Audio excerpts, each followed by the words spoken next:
Today, let's see the difference between break, continue and pass. Let's say ఇక్కడ కొన్ని list of files ఉన్నాయి. ఈ ఫైల్‌లో నుంచి మనం ఒక ఫైల్‌ని సెర్చ్ చేయాలి. మన టార్గెట్ ఫైల్ data.csv. ఈ ఫైల్ ఈ లిస్ట్ ఆఫ్ ఫైల్స్‌లో ఉందా లేదా అని మనం సెర్చ్ చేయాలి. ఎలా సెర్చ్ చేయొచ్చు?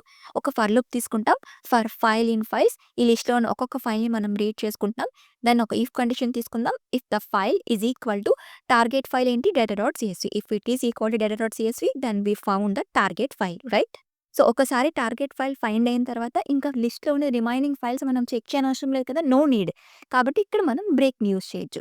బ్రేక్ ఏం చేస్తది? ఆ లూప్‌ని అక్కడితోనే ఆపేస్తది. So, when we want to stop an iteration or a loop immediately once after a commit a condition we can use a break. ఇప్పుడు ఈ లిస్ట్ ఆఫ్ ఫైల్స్ అన్నీ కూడా మనం ప్రాసెస్ చేయాలి అనుకుంటున్నాం. Except temp files. Temp files తప్ప remaining అన్ని ఫైల్స్‌ని మనం ప్రాసెస్ చేయాలి అనుకుంటున్నాం. సో, ఇందాకలానే ఒక ఫర్ లూప్ యూజ్ చేస్తాం. ఒక్కొక్క ఫైల్‌ని రీడ్ చేసుకుంటాం. Then we can process that file right? ఇక్కడ మన కండిషన్ ఏంటి? టెంప్ ఫైల్స్‌ని మనం ప్రాసెస్ చేయకూడదు. So, let's take an if condition here.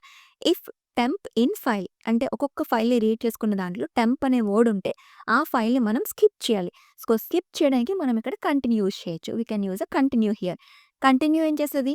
ఆ కరెంట్ ఇటరేషన్‌ని స్కిప్ చేసి నెక్స్ట్ దానికి మూవ్ చేస్తదనమాట. అంటే టెంప్ ఫైల్స్ అన్ని కూడా స్కిప్ చేసుకొని రిమైనింగ్ ఫైల్స్ అన్ని కూడా ప్రాసెస్ చేసుకుంటది. So, when we want to skip the current iteration and move to the next one then we can use a continue. ఇప్పుడు ఈ లిస్ట్ ఆఫ్ ఫైల్స్ అన్ని కూడా మనం ప్రాసెస్ చేస్తున్నాం. బట్ దీంట్లో సమ్మరీ అనే ఒక ఫైల్ వచ్చినప్పుడు దీనికి ఒక డిఫరెంట్ లాజిక్‌ని అప్లై చేయాలి అనుకుంటున్నాం. ఇలా రాయొచ్చు కదా! If the file is equal to summary file ఇక్కడ మనం ఆ లాజిక్‌ని రాయొచ్చు. ఎల్స్ రిమైనింగ్ ఫైల్స్ అన్ని కూడా మనం ప్రాసెస్ చేస్తున్నాం.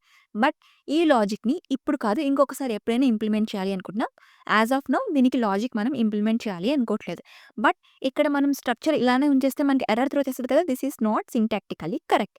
సో, ఇలాంటి టైంలో మనం పాస్‌ని యూజ్ చేయొచ్చు. సో, ఇప్పుడు ఇక్కడ మనం పాస్ రాస్తే so, there is no error. This is syntactically correct. Next time ఇంకొకసారి వచ్చి ఆ లాజిక్‌ని ఇక్కడ అప్లై చేయొచ్చు సింపుల్‌గా.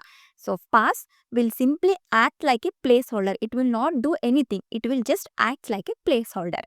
క్లియర్? మరి ఇలాంటి యూస్‌ఫుల్ వీడియోస్ కోసం ఛానెల్ ఫాలో అయిపోండి.